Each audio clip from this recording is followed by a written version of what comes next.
যাদের তোমাদের SC ST এবং ওবিসি সার্টিফিকেট রয়েছে, তোমাদের যদি সার্টিফিকেটটা 2011 সালের পর ইস্যু করা হয়ে থাকে, তোমাদের সবার সার্টিফিকেটগুলো রিভেরিফিকেশান করতে হবে।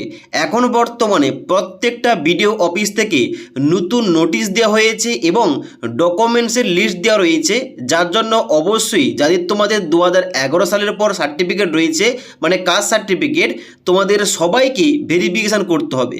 আজকের এই ভিডিওটির মাধ্যমে এই কাস্ট সার্টিফিকেট ভেরিফিকেশান সম্বন্ধীয় সমস্ত তথ্য নিয়ে বিস্তারিত আলোচনা করছি। যেমন কাদের এই ভেরিফিকেশানটা করতে হবে। দ্বিতীয় নম্বর, এখানে ভেরিফিকেশান যে ফর্মটা দেওয়া হচ্ছে বিডিও অফিস থেকে, ওই ফর্মটা তোমরা কিভাবে সঠিকভাবে ফিল আপ করবে। 3 নম্বর, এই ফর্মের সঙ্গে কি কি ডকুমেন্টস লাগবে। 4 নম্বর, এই যে আবেদন ফর্মটা ফিল আপ করলে এই ফর্মটা কোথায় গিয়ে জমা করতে হবে। এবং 5 নম্বর, তোমাদের যে ভেরিফিকেশান হওয়ার পর নতুন সার্টিফিকেট, ওই সার্টিফিকেটটা কবে এবং কোনখান থেকে পাবে। A to Z যাবতীয় তথ্য নিয়ে এই ভিডিওটিতে আলোচনা করছি। তার জন্য অবশ্যই তোমাদের যাদের 2011 সালের পর কাস্ট সার্টিফিকেট রয়েছে, তোমরা ভিডিওটি না টেনে শেষ পর্যন্ত দেখে নাও, তোমাদের স্টেপ বাই স্টেপ সমস্ত কিছু বুঝিয়ে বলছি। তো সবার প্রথমেই 1 নম্বর পয়েন্টটা রয়েছে যে এই যে কাস্ট সার্টিফিকেট ভেরিফিকেশান কাজ চলছে, এই ভেরিফিকেশানটা কাদের করতে হবে। দেখো, এই সম্বন্ধে গত মাসে অর্থাৎ জুন মাসে একটি অফিসিয়াল নোটিফিকেশান দেওয়া হয়েছিল, যেখানে স্পষ্ট করে উল্লেখ করা রয়েছে যে যাদের কাস্ট সার্টিফিকেট 2011 সাল কিংবা তার পরে ইস্যু করা হয়েছে, তাদের সার্টিফিকেটগুলো ভেরিফিকেশান করতে হবে। এবার তোমাদের কাছে এসসি এসটি ওবিসি যে কোনো সার্টিফিকেট থাকুক না কেন, যদি তোমাদের সার্টিফিকেটটা 2011 কিংবা তার পরে ইস্যু করা হয়েছে, তোমাদের প্রত্যেককে এই ভেরিফিকেশান করতে হবে। এই ভেরিফিকেশানটা না করলে তোমাদের সার্টিফিকেটটা বাতিল হবে এবং অবশ্যই ওই সার্টিফিকেট দেখিয়ে আর পরবর্তীতে কোনো তোমরা সুযোগ সুবিধা নিতে পারবে না। তাই অবশ্যই সবাইকে এই ভেরিফিকেশানটা করে নিতে হবে। এবার দ্বিতীয় নম্বর পয়েন্ট, তাহলে ভেরিফিকেশান করার জন্য যে ফর্মটা দেওয়া হচ্ছে, এই ফর্মটা কিভাবে সঠিকভাবে ফিল আপ করতে হবে। দেখো, সবার প্রথমে বলে দিই, যাদের তোমাদের সার্টিফিকেটটা 2011 কিংবা তারপরে ইস্যু করা হয়েছে, তোমাদের প্রত্যেকের নাম কিন্তু বিডিও অফিসের লিস্টে রয়েছে। ওই লিস্ট অনুযায়ী বিডিও অফিসের কর্মী কিন্তু তোমাদের বাড়িতে আসবে, তোমাদের নাম দেখে ফর্ম দিয়ে যাবে। অথবা তোমরা চাইলে কিন্তু অবশ্যই ফর্মটা পাওয়ার জন্য বিডিও অফিস থেকে ফর্মটা সংগ্রহ করতে পারো। এবার এই যে ফর্ম 4, এই ফর্ম 4-এ কিন্তু লেখা রয়েছে যে form number 4, form of report inquiry, মানে এটা কিন্তু ভেরিফিকেশান করার জন্য ফর্ম। এই ফর্মটা কিন্তু ফিল আপ করে এর সঙ্গে ডকুমেন্টস অ্যাটাচ করে জমা করতে হবে। এবার এখানে এই যে ফর্মটা, এই ফর্মটা কিভাবে ফিল আপ করতে হবে তোমাদের বলে দিচ্ছি স্টেপ বাই স্টেপ। এবার অনস্ক্রিন দেখতে পাচ্ছ আমি কিন্তু ফর্ম নাম্বার 4টা ওপেন করে রেখেছি। এই ফর্মটা তোমাদের সঠিকভাবে ফিল আপ করতে হবে। তোমরা কি করবে, নিচে দিকে আসবে, এই ফর্মটায় দেখতে পাচ্ছ সাবজেক্টের জায়গায় লেখা রয়েছে inquiry into the application of Shri অথবা শ্রীমতী। যারা তোমরা ছেলেরা আবেদন করছো, অবশ্যই এখানে কিন্তু এই যে SMT শ্রীমতী এটা কিন্তু কেটে দেবে। দেওয়ার পর এখানে কিন্তু অবশ্যই ডান দিকে এখানে তোমার নাম লিখবে, তারপরে সন, ডটার, ওয়াইফ অফ। এবার যারা তোমরা মেয়েরা আবেদন করছো, তোমরা ওয়াইফ এবং সন এই দুটো কেটে দেবে। যারা তোমরা ছেলেরা আবেদন করছো, তোমরা কিন্তু অবশ্যই ডটার এবং ওয়াইফটা কেটে দেবে। এখানে কিন্তু কেটে দেওয়ার পর এখানে কিন্তু তোমাদের বাবার নামটা এই ঘরটায় লিখতে হবে এবং নিচে ভিলেজের জায়গায় তোমার গ্রামের নাম, তারপরে পোস্ট অফিসের নাম, তারপরে থানার নাম, এগুলো কিন্তু লিখতে হবে। এবং এখানে কিন্তু ডিস্ট্রিক্টের নামটা লেখা থাকবে। তবে এখানে কিন্তু তোমাদের ডান দিকে এসসি এসটি ওবিসি তোমার কোন সার্টিফিকেট রয়েছে, ওই সার্টিফিকেটের উপরে কিন্তু তোমাদের এইভাবে টিক চিহ্ন করতে হবে। ওকে, এবার এইগুলো ফিল আপ করার পর নিচে দিকে আসবে। নিচে দিকে আসার পর এখানে তোমাদের টোটাল 8 জনের এখানে কিন্তু নাম লিখতে হবে এবং তার কাস্ট সার্টিফিকেটের ইনফরমেশান দিতে হবে এবং ভোটার আইডি কার্ডের নাম্বার দিতে হবে। এবার একটা গুরুত্বপূর্ণ কথা বলে দিই, এখানে এই ফর্মে যে 8 জনের নাম দেবে, ওই 8 জন যেন তোমার কাস্টের হয়ে থাকে। মানে তুমি হয়তো ওবিসি কাস্ট সার্টিফিকেটটা ভেরিফিকেশান করছো, তাহলে এখানে 8 জনের যে নাম দেবে তারা যেন ওবিসি হয়ে থাকে এবং তাদের সার্টিফিকেটটা যেন 2011 সালের আগে হয়ে থাকে। তার জন্য 2011 সালের আগে যাদের সার্টিফিকেট রয়েছে তোমাদের গ্রামের মধ্যে কিংবা পাড়ার মধ্যে, তাদের নাম, বাবার নাম, অ্যাড্রেস, ভোটার কার্ডের নাম্বার এবং কাস্ট সার্টিফিকেট নাম্বার এইগুলো লিখতে হবে 8 জনের নাম। ওকে, এবার তোমার বংশের মধ্যে যার সার্টিফিকেট রয়েছে তার বাদে এখানে কিন্তু 8 জনের নাম লিখতে হবে। ওকে, এবং যে বংশের মধ্যে তোমার সার্টিফিকেট রয়েছে তার ডকুমেন্টস লাগবে, একটু পরে বলছি কি কি লাগবে। এবার 8 জনের নাম, অ্যাড্রেস, ভোটার কার্ডের নাম্বার, কাস্ট সার্টিফিকেট নাম্বার এইগুলো বসানোর পর নিচের দিকে আসবে, এখানে কিন্তু সিগনেচার অফ প্রধান, এই জায়গায় তোমার পঞ্চায়েতের যে প্রধান রয়েছে তার এখানে অ্যাটেস্টেড লাগবে এবং এখানে কিন্তু ডান দিকে সিগনেচার অফ অ্যাপ্লিকেন্ট, এখানে কিন্তু তোমরা সিগনেচার করবে।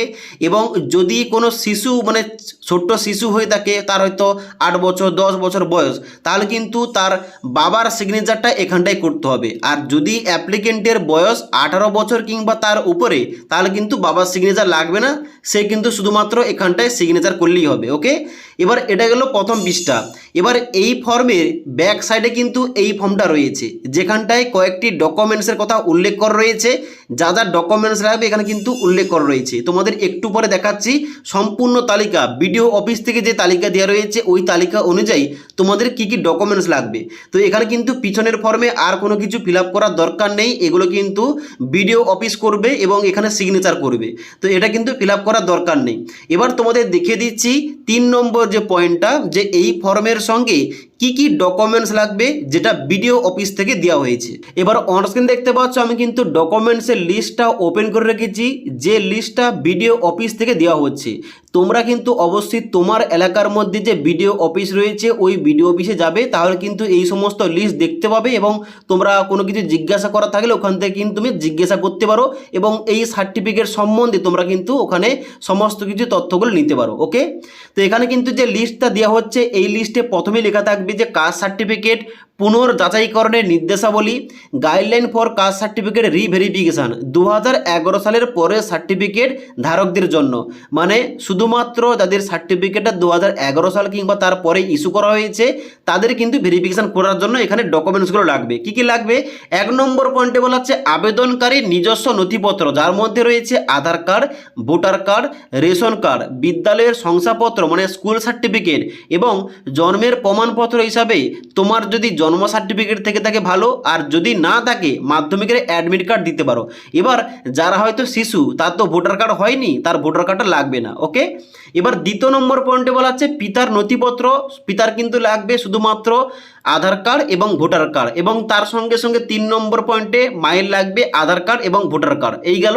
4 নম্বর পয়েন্টে বলা হচ্ছে বর্তমান ভোটার তালিকা, মানে 2026 সালে যে সংশোধিত ভোটার তালিকা ওই লিস্টে তোমার নাম, তোমার বাবার নাম, মায়ের নাম আছে, ওই লিস্টটা কিন্তু কিংবা ওই পাতাটা কিন্তু তোমাদের লাগবে এখানে ভেরিফিকেশন করার জন্য। ওকে, এবার এর সঙ্গে সঙ্গে একটা পয়েন্ট যুক্ত করছি, এখানে বলা হচ্ছে আরও বিডিও অফিস থেকে যে 2002 সালে তোমার যে মায়ের এবং বাবার নামটা রয়েছে ওই পাতার কিন্তু জেরক্স কপি লাগবে। এবার 5 নম্বর পয়েন্টে বলা হচ্ছে পারিবারিক কাস্ট সার্টিফিকেট, মানে যদি তোমার বংশের মধ্যে রক্তের সম্পর্কে কোনো কাস্ট সার্টিফিকেট থেকে থাকে 2011 সালের আগে, তাহলে কিন্তু তার সার্টিফিকেটটা দিয়ে তুমি দ্রুত ভেরিফিকেশন করাতে পারো।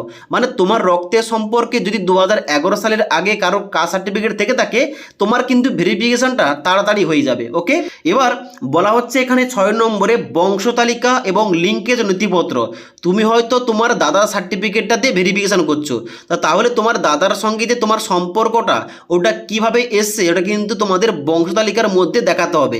মানে তোমার প্রথম দাদুর নাম হবে, তারপর তোমার কাকুর জেঠুর নাম, তারপর জেঠুর থেকে তোমার দাদা, তারপর তোমার বাবার থেকে তুমি, এবং তার সঙ্গে সঙ্গে তোমাদের কিন্তু সম্পর্কের নাম লিখতে হবে এবং কে সার্টিফিকেট হোল্ডার এবং কে আবেদনকারী এগুলো কিন্তু লিখতে হবে।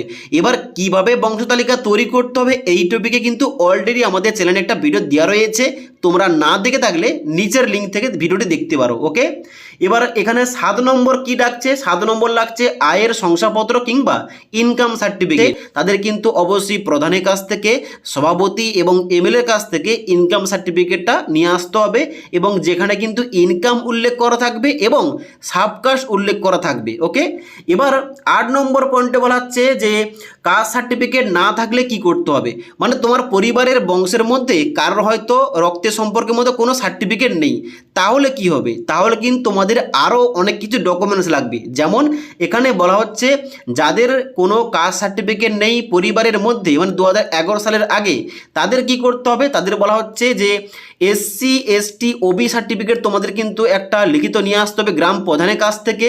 এবং এসসি এসটিদের ক্ষেত্রে 1950 সালের পূর্ববর্তী সময়ের এবং ওবিসিদের ক্ষেত্রে 1993 সালের পূর্ববর্তী সময়ের জাতি উল্লেখিত জমির দলিল অথবা সরকারি নথি অথবা এইরকম কোনো ডকুমেন্টস তোমাদের প্রমাণ দেখাতে হবে যে তুমি ওই কাস্টের, ওকে।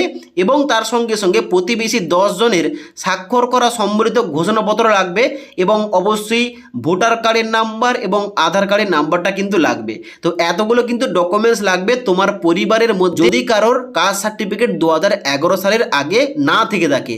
যদি তোমার বংশের মধ্যে কোনো সার্টিফিকেট 2011 সালের আগে ইস্যু হয়েছে, ওইটা রয়েছে, তাহলে কিন্তু এইগুলো লাগবে না। আশা করি বুঝতে পারলাম। এবার এখানে 9 নম্বর পয়েন্টে বলা হচ্ছে আবেদনকারীর 1 কপি সাম্প্রতিক পাসপোর্ট সাইজের রঙিন ছবি লাগবে। মানে যে আবেদন করছে, যার ভেরিফিকেশনটা হচ্ছে, তার পাসপোর্ট সাইজের ছবি লাগবে। এবং 10 নম্বর পয়েন্টে বলা হচ্ছে যে প্রত্যেকটি ডকুমেন্টসের নিচে যার ডকুমেন্ট সে কিন্তু সিগনেচার করবে। এবং এর সঙ্গে তোমার যে ওই পুরনো সার্টিফিকেট রয়েছে, পুরনো কাস্ট সার্টিফিকেটটা যেটা 2011 সালের পর ইস্যু করা হয়েছে, ওই সার্টিফিকেটের জেরক্স কপি লাগবে। তো এতগুলো ডকুমেন্টস একসঙ্গে ফর্মের সঙ্গে অ্যাটাচ করে তোমাদের জমা করতে হবে। এবার তাহলে 4 নম্বর পয়েন্টটা আসছে যে কোথায় এই ফর্মটা এবং এই ডকুমেন্টসগুলো জমা করতে হবে। দেখো, এই ডকুমেন্টস এই ফর্মটা কিন্তু তোমাদের বিডিও অফিসে জমা করতে হবে। এবার তাহলে 5 নম্বর পয়েন্ট যে ভেরিফিকেশন করার জন্য এই সমস্ত কিছু ডকুমেন্টস জমা করলে এবং তারপরে ভেরিফিকেশন হলে তারপরে যে সার্টিফিকেটটা, ওই সার্টিফিকেট কিংবা নতুন সার্টিফিকেটটা কীভাবে পাওয়া যাবে। দেখো, এই সম্বন্ধে কোনো কিছু কিন্তু আপডেট নেই, তবে পরবর্তীতে হয়তো কোনো লিঙ্ক চালু করবে যে ভেরিফিকেশান যে সমস্ত হয়েছে ওইগুলোর স্ট্যাটাস চেক করা যাবে এবং সার্টিফিকেট অফিসিয়াল ওয়েবসাইট থেকে ডাউনলোড করা যাবে। এই রকম কোনো আপডেট এলে অবশ্যই তোমাদের ভিডিওর মাধ্যমে দেখিয়ে দেবো এবং তোমাদের জানিয়ে দেবো। তার জন্য অবশ্যই আমাদের চ্যানেলটি সাবস্ক্রাইব করে পাশে থাকা বেল আইকন প্রেস করে অল নোটিফিকেশানটা অন করে রাখবে।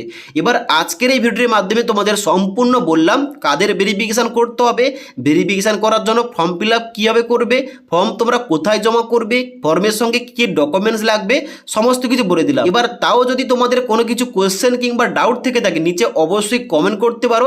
তাছাড়া আজকের এই ভিডিওটির আপডেট ভালো লেগে থাকলে একটি লাইক করে দেবে এবং বন্ধুদের অবশ্যই ভিডিওটি শেয়ার করে দেবে।